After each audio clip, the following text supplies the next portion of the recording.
آئی نو کہ کتنا درد دل کے ساتھ آپ پوری اس کیمپین کو رن کرتے ہیں اور کرنے کی ضرورت بھی ہے.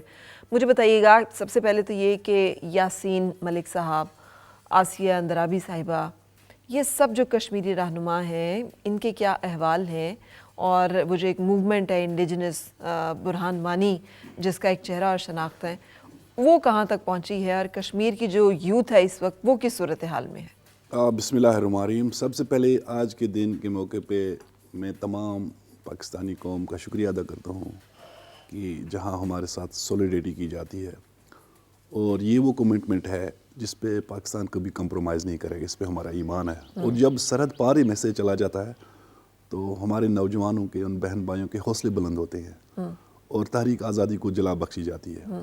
تو اس دن کی اتنی اہمیت اور افادیت ہے. آپ نے جو بات کی پرزنرز کے حوالے سے یا برہان وانی کے حوالے سے, دیکھیں ہماری تحریک آزادی حق پہ مبنی تحریک ہے, بلا شبہ. یہ کوئی انٹرنل معاملہ نہیں ہے کسی ریاست کا اگر وہ کہے, یا بائیلیٹرل ایشو بھی نہیں ہے, ایک انٹرنیشنل ایشو ہے جس میں ہماری چوتھی جنریشن آج لڑ رہی ہے, مر رہی ہے, کٹ رہی ہے, اور ہم پر امید ہیں کہ یہ قربانیاں جو ہیں رائیگان نہیں جائیں گی. ایک نہ ایک دن ضرور آزادی کا سورج کشمیر کے اندر طلوع ہوگا انشاءاللہ. یاسین ملک صاحب بھی جہاں وہ غیر قانونی اور جھوٹے مقدمات میں, یہ سارے لوگ, جی آپ نے آسیہ اندرابی صاحبہ کی بات کی, خاتون ہے, معمر خاتون ہے, جی, اس کا قصور ان کے یہی ہے, ہسبینڈ, ان کے husband doctor Qasim Pakhto, doctor Qasim, اور 5 فروری کو آج ہی کے دن 31 سال ہو جائیں گے قاسم پختو کو.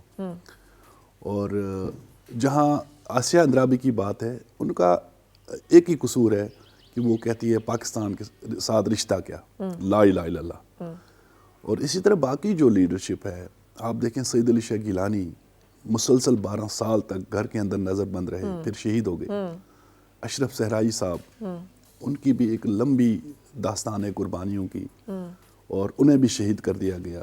الطاف شاہ صاحب تہاڑ جیل کے اندر شہید, جو سید علی شاہ گیلانی علیہ الرحمہ کے داماد تھے. یاسین ملک کے ساتھ جو سلوک روا رکھا گیا ہے, مطلب شیطان بھی شرماتا ہے کہ کیا جمہوریت کے نام پہ یہ جو دعویٰ کیا جاتا ہے, پھر لوگوں کے حقوق سلب کرنا, بلکہ نہ ہمارے بنیادی حقوق ہیں, نہ ہمارے وہاں ڈیموکریٹک رائٹس ہیں, نہ ہمارے ہیومن رائٹس ہیں, نہ ہمارے ریلیجس رائٹس ہیں, سب کچھ سلب کر کے بیٹھا ہے. اور کشمیر میں اس وقت خو کا عالم ہے, لا قانونیت ہے, ظلم و جبر عروج پر ہے, مگر دنیا بے حس ہے. اس کے باوجود ہمارے حوصلے بلند ہیں. برہان وانی ایک نوجوان جب گھر سے نکلا اور سوشل میڈیا پہ تحریک آزادی کو ہائی لائٹ کیا, اور اس وقت اگر آپ دیکھیں جموں کشمیر کے ہر گھر کے اندر برہان وانی موجود ہے. بالکل. جموں کشمیر کے ہر گھر کے اندر سید علی شاہ گیلانی علیہ الرحمہ موجود ہے. تو ہندوستان ایک غلط فہمی کا شکار ہے کہ شاید بندوق کے زور پہ اور زور زبردستی کر کے میں شاید ان کو خاموش کراؤں. یہ نہیں ہو سکتا. بالکل. ہم اپنی آزادی پہ کوئی کمپرومائز نہیں کریں گے. اور آج جہاں ہم پاکستان جو ہمارا پشتیبان بھی ہے, ہمارا محسن بھی ہے, اور اس کا اہم فریق بھی ہے, اس ایشو کو بین الاقوامی سطح پہ ہائی لائٹ کرتا رہے گا, عالمی ایوانوں میں اس کو اجاگر کرتا رہے گا. بالکل. اور جو یہ پرزنرز ہیں جو غیر قانونی طور پہ پابندی سلاسل ہے عقوبت خانوں کے اندر, جن پہ 3rd ڈگری ٹارچر کیا جاتا ہے, بدترین جو جیل ہے وہ تہاڑ جیل, جہاں پر غیر انسانی انوائرمنٹ, مطلب کوئی میڈیکل سوال ہی پیدا نہیں ہوتا کہ باہر کے کسی انسان کو یہ خیر خبری مل جائے, نہ کوئی ملاقات کسی کی, نہ کسی کو کچھ اندازہ کہ کیا ہو رہا ہے. میں ایک دن میرے آنسو نکل آئے جب میں نے آسیہ اندرابی صاحبہ کے بیٹے کا ایک وہ پڑھا کہ میں ہر وقت اپنا فون جو ہے وہ ایسے رکھتا ہوں کہ پتہ نہیں کس وقت میری والدہ کی کال آ جائے, کیونکہ کسی دن وہ اجازت دیتے ہیں کال کرنے کی. تو ایک دن ان کی کال آئی تو میں اسی وقت ہی اٹھ کے تھوڑی دیر کے لیے گیا تھا, تو ان کی کال جو ہے وہ بند ہو چکی. تو مجھے نہیں پتا کہ اب وہ دوبارہ مجھے کال کب کریں گی.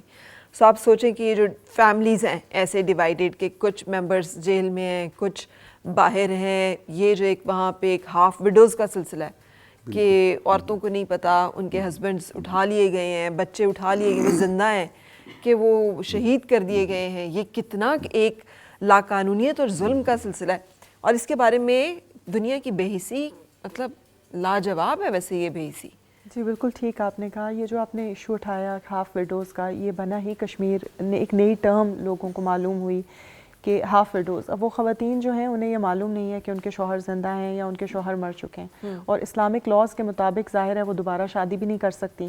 اور جو ان کے ہسبینڈس کی جائیداد تھی, پیسے تھے, بینک اکاؤنٹس تھے, وہ ان کے بچوں تک یا ان تک منتقل نہیں ہو سکتے کیونکہ ان کی موت کی یا زندگی کی تو اطلاع ہی نہیں ہے.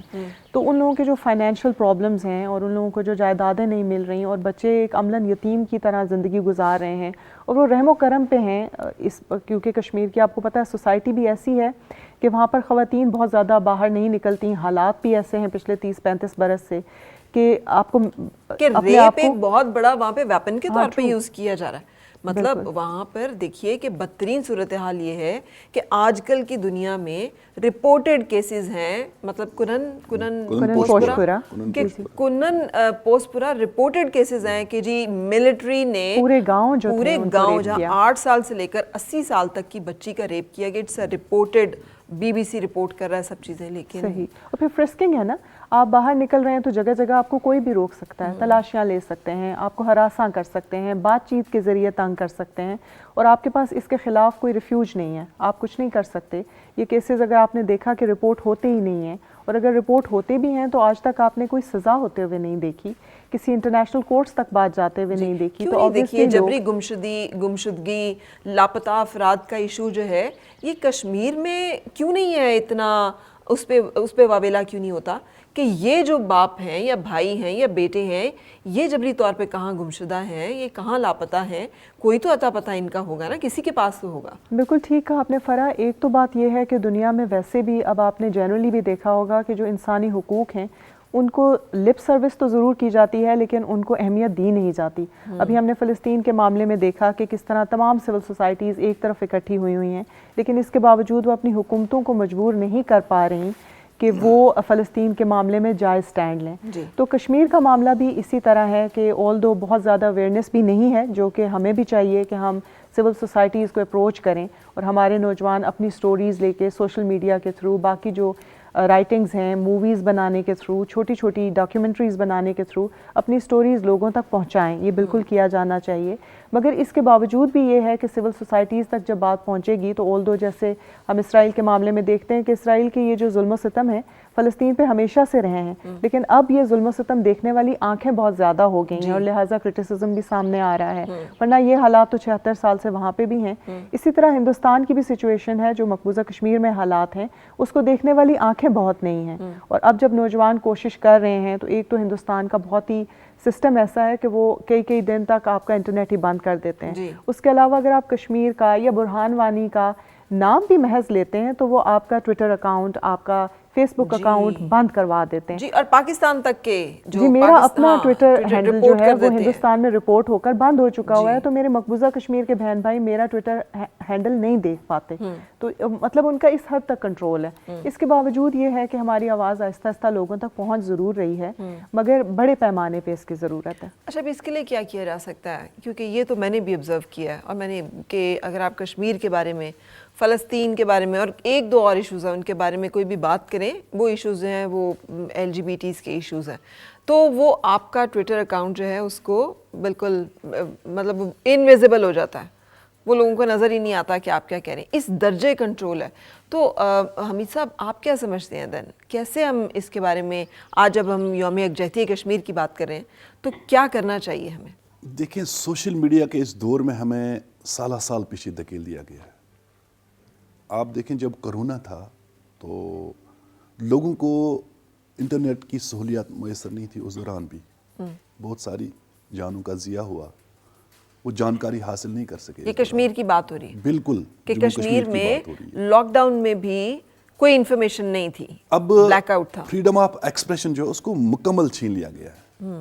میرا اپنا خود ٹویٹر اکاؤنٹ وتھ ہیلڈ ہے انڈیا کے اندر, انہوں نے بڑی رپورٹس بھی کی ہیں, اور بھی یہاں سے یا وہاں سے جو کوئی یوٹیوب چینلز ہیں یا سوشل اکاؤنٹس جو بھی ہیں, فیس بک ہو, انسٹاگرام ہو, ٹویٹر ہو, وہاں قدغنے ہیں, اور نوجوان اس کو اب استعمال نہیں کر سکتا ہے. کوئی صحافی یا ذرائع ابلاغ کے ادارے لکھ نہیں سکتے ہیں, انہیں یو اے پی اے ایک بلیک لا ہے, اس کے انڈر ان کو گرفتار کیا جاتا ہے سالہ سال, اور کسی جگہ سنوائی نہیں ہوتی ہے. تو مکمل طور پہ وہاں پر ایسی صورتحال بنائی گئی ہے کہ نوجوان اس سوشل میڈیا کو استعمال نہیں کر سکتا ہے, وہ کسی جگہ بات نہیں کر سکتا ہے, وہ بول نہیں سکتا ہے, وہ لکھ نہیں سکتا ہے. بہت سارے ہمارے جو صحافی ہیں, جو صحافت سے وابستہ لوگ ہیں, جب انہوں نے حقائق میں مبنی چیزیں سامنے لائی تو انہیں UAPA کا سامنا رہا, اور آج وہ پابند سلاسل ہے. اچھا. اور ہندوستان وہاں یک طرفہ طور پہ میڈیا پالیسی اپنا رہا ہے. جی. یہ 2020 پالیسی جو مودی کی ہے اس میں یک طرفہ طور پہ میڈیا کو چلایا جا رہا ہے. جی حمید لون صاحب, اس کے بارے میں بات کریں گے کہ ایک طرف نعرہ ہے اور دعویٰ ہے سیکولرزم کا, دوسری طرف ہم دیکھتے ہیں کہ اپنے ملک کے اندر ہی بابری مسجد کو ڈھا کے تو رام مندر بنایا جا رہا ہے, اور اسرائیل میں جا کر لڑ رہے ہیں آپ اسرائیل کی سپورٹ میں کہ جی جہاں پہ اپریشن اسی طرح کا ایک ہو رہا ہے اور یہاں پر آپ بدترین جو ہے وہ تسلط کریں. لیکن دنیا کی نظروں میں آپ جو ہیں وہ ایک ایسی ریاست ہیں کہ جو سیکولر ہے. سکھ آپ کینیڈا میں جا کے بھی مار دیتے ہیں. تو یہ جو ایک جو ان کا ایک ہے, جس طرح سے وہ اپنے آپ کو پروجیکٹ کر رہے ہیں بھارت دنیا میں, تو ہم اس کے بارے میں کیا ہونا چاہیے اور کیا کیا جانا چاہیے؟ اف یو الاؤ بریک پہلے لے لیں, تو بریک کے بعد ہم آتے ہیں اور ڈسکس کرتے ہیں.